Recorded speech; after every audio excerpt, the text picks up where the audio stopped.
Welcome to our channel. నేను మీ తేజ. ప్రస్తుతం మనతో పాటు సీనియర్ జర్నలిస్ట్ కిరణ్ గారు ఉన్నారు. నమస్తే సార్.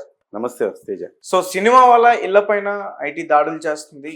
సో రీసెంట్ గా వచ్చిన టాక్ ఏంటంటే వీళ్ళు డైరెక్టర్స్ ఇంటికి వెళ్తున్నారు, ప్రొడ్యూసర్స్ ఇంటికి వెళ్తున్నారు. మెగా కాంపౌండ్ లోకి అసలు ఎందుకు వెళ్ళలేకపోతున్నారు, ఎందుకు అడుగు పెట్టలేకపోతున్నారు, ఎవరన్నా భయపెడుతున్నారా ఏంటి అనే ఒక టాక్ నిన్న ట్విట్టర్లోను, ఫేస్బుక్లోను, ఇన్స్టాగ్రామ్లోను మొత్తం కూడా నడుస్తుంది. అంటే మెగా ఫ్యామిలీని టచ్ చేయాలంటే కొంచెం ఒక రేంజ్ ఉండాలన్న విధంగా ఇది జరుగుతుంది. ఎందుకు అసలు అంటే ఎవడో ఏదో అక్కసు వెళ్ళబోసుకోవడం తప్ప మెగా ఫ్యామిలీ ఇంటికి ఎందుకు వెళ్ళాలి రైడ్ చేయడానికి? ఫస్ట్ ప్రశ్న. మరి ఇప్పుడు ఎందుకు వెళ్ళారు వీళ్ళందరు ఇళ్ళకి? వీళ్ళు మాకు 1831 కోట్లు వచ్చాయని ఒక ఆయన, మాకు 200 కోట్లు వచ్చాయని ఒక ఆయన, ఇలాగ చెప్పుకుంటా పోతా ఉన్నారు.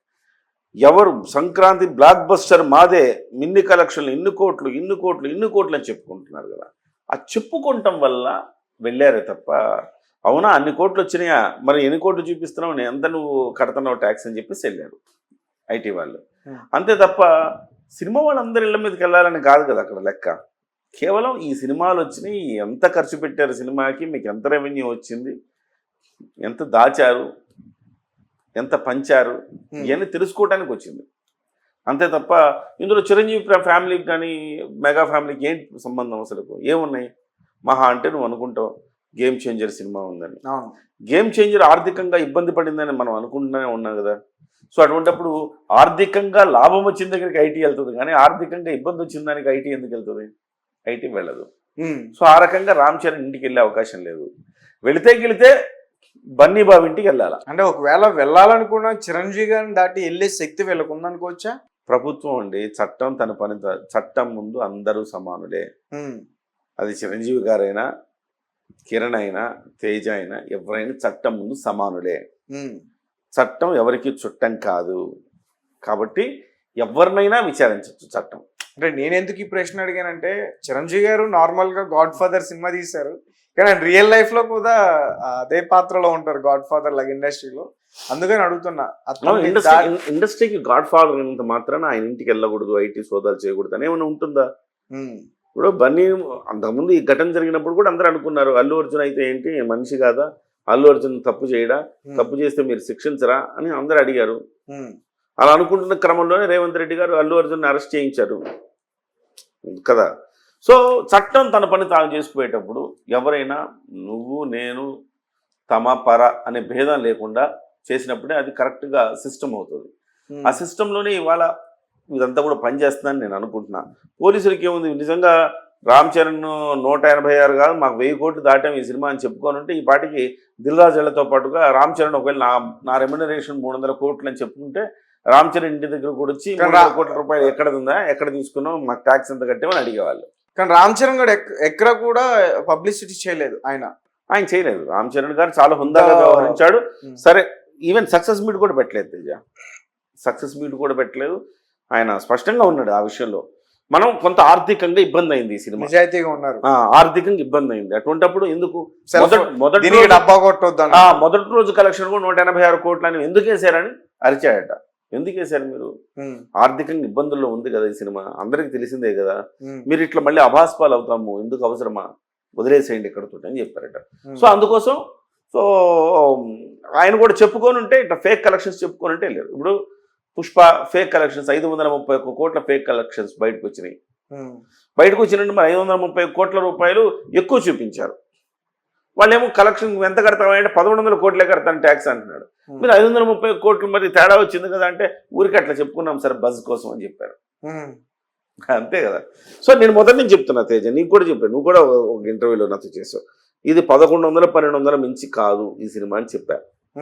1300 తేలింది, ఇప్పుడు 1300 కోట్ల రూపాయలని తేలింది. ఇప్పుడు ఆల్రెడీ ఇప్పుడు 2300 కోట్లు దాటిందనే ఇది వచ్చింది కదా సార్. 2300 కోట్లు దాటితే సినిమా బృందమే అధికారికంగా దంగల్ని మించిపోయామని చెప్పి ప్రకటన వేసుకునేది.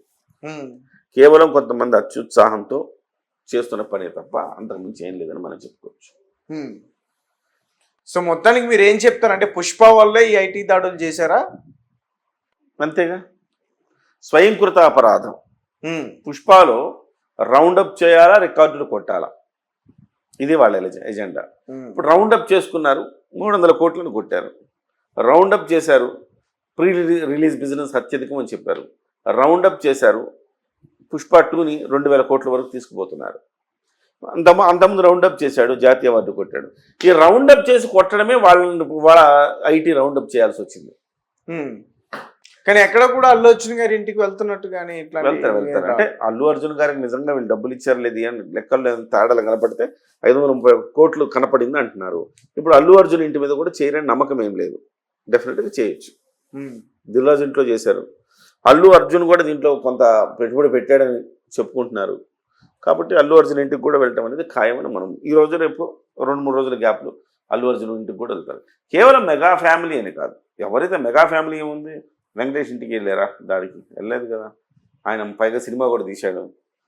బాలకృష్ణ ఇంటికి వెళ్ళారా? వెళ్ళలేదు కదా. నాగార్జున ఇంటికి వెళ్ళారు? వెళ్ళలేదు కదా. సార్ అంటే ఇక్కడ ఒకవేళ అల్లు అర్జున్ గారికి ఇంటికి వెళ్తే, ఒకవేళ పుష్ప ఆయన హీరో కాబట్టి, మరి గేమ్ చేంజర్ లో రామ్ చరణ్ గారు కూడా హీరో, దిల్ రాజు ఇంటికి వెళ్ళారు, ఇటు సుకుమార్ ఇంటికి. నేను అదే అంటున్నా, కలెక్షన్స్ రామ్ చరణ్ ఎక్కడ నాకు 300 కోట్ల పారితోషికం చెప్పలేదు కదా. ఈ సినిమా 2000 కోట్లు చేస్తుంది అల్లు అర్జున్ చెప్పుకున్నాడా? అల్లు అర్జున్ చెప్పాడు. అల్లు అర్జున్ వార్త అంటే అల్లు అర్జున్ నేరుగా చెప్పకపోయిన పిఆర్ టీం వదులుతుంది కదా. 300 కోట్ల రూపాయలు పొందిన ఏకైక తెలుగు హీరో. ఒక్క సినిమాకి 300 కోట్ల రూపాయలు రెమ్యునరేషన్ అంటే మామూలు విషయం. 300 కోట్లు ఇచ్చారు రెమ్యునరేషన్ చెప్పింది. అత్యధిక రెమ్యునరేషన్ ఇచ్చిన హీరోగా వాళ్ళే ఫోర్బ్స్లో ఇచ్చుకున్నారు కదా. సో ఆ రకంగా నువ్వైనా నీకు రెడ్ టీవీ నీకు 5 లక్షలు ఇస్తుందంటే అత్యధికంగా శాలరీ ఇస్తుందని నువ్వైనా రికార్డు పెట్టచ్చు. అంతేగా. ఓకే, నాకు రికార్డు స్థాయిలో శాలరీ వస్తుంది, యూట్యూబ్లో ఎవరికి లేదు, 5 లక్షలు నాకే వస్తుందని పెట్టచ్చు. అట్లా వీళ్ళు కూడా 300 కోట్లు అనేది ఒక ఫేక్ కలెక్షన్ సృష్టించుకున్నారు. 300 కోట్ల రూపాయల రెమ్యునరేషన్ అనేది ఒకటి, 1830 కోట్ల కలెక్షన్ అనేది ఒకటి. ఈ రెండు ఫేక్ క్రియేట్ చేశారు. ఫేక్ క్రియేట్ చేశారు కాబట్టి వాళ్ళకి వెళ్ళారు. అంతే తప్ప మెగా ఫ్యామిలీకి కూడా ఇలా చేస్తుంటే, మెగా ఫ్యామిలీ ఇంటికి కూడా అతీతం కాదు, ఎవరు అతీతం కాదు, ఎవరి చోటకైనా వెళ్తారు. అది అంటే మెగా ఫ్యామిలీ ఇంటికి వెళ్తారు కానీ చిరంజీవి గారిని దాటి వెళ్ళగలరా? చిరంజీవి గారిని ఇదే సార్ నేను అడిగే ప్రశ్న ఏంటంటే, చిరంజీవి గారిని దాటి వెళ్ళగలరా? న్యాయాన్ని గౌరవించే ఫ్యామిలీ అయింది చిరంజీవి గారిని. స్వయాన చిరంజీవి గారు కూడా అట్లే ఉంటారు, చట్ట ప్రకారమే వ్యవహరిస్తారు, అట్లే నడుచుకుంటారు. అటువంటప్పుడు ఆయన ఆహ్వానించడం ఏముంది, ఆయన ఇంటికి వెళ్ళడం ఆయన ఆహ్వానిస్తారు, రండి చూసుకోండి అంతా అని చెప్తారు. అస్సలు వచ్చే ఇబ్బంది అయితే ఆ ధైర్యం లేదేమో నాకు అనిపిస్తుంది. నువ్వు చూసేవేంటి ఆ ధైర్యం లేదని? ఏమో సార్, అంటే మరి నిన్ను కూడా నేను చాలా కామెంట్స్ చూసాను, చదివాను, మెగాని టచ్ చేయలేరు అన్నట్టుగా వచ్చాయి మొత్తం కూడా. మెగా కారణం ఏముంది అంటారా నేను? అక్కడ కారణమే లేదు కదా. ఇప్పుడు చిరంజీవి గారు రేపు పొద్దున చిరంజీవి గారి సినిమా రేపు పొద్దున 500 కోట్లు వసూలు చేసిందంటే ఆ రోజు వెళ్తారు కదా. ఆ రోజు కూడా నువ్వు చిరంజీవి గారి సినిమా కూడా వచ్చి ఇప్పుడు ఆ సినిమా 500 కోట్లు 1000 కోట్లు చేసిన ఆ సినిమా అంటే అప్పుడు నిర్మాతలు ఇవాళ అల్లు అర్జున్ ఇంటికి కూడా వెళ్ళలేదు. ఇంకా ఆయన నిర్మాత కాదు, దర్శకుడు కాదు కాబట్టి మిగతా నిర్మాత దర్శకులు ఇళ్ళకి వెళ్ళారు. రేపు మాపు అల్లు అర్జున్ ఇంటికి వెళ్తారు. సో చిరంజీవి ఇంటికి వెళ్ళాలంటే చిరంజీవి కూడా 1000 కోట్ల రూపాయలు సినిమా తీయాలి. తీసినప్పుడు చిరంజీవి గారి ఇంటికి కూడా వెళ్తారు. అందులో చట్టం ఎవరికి చుట్టం కాదు.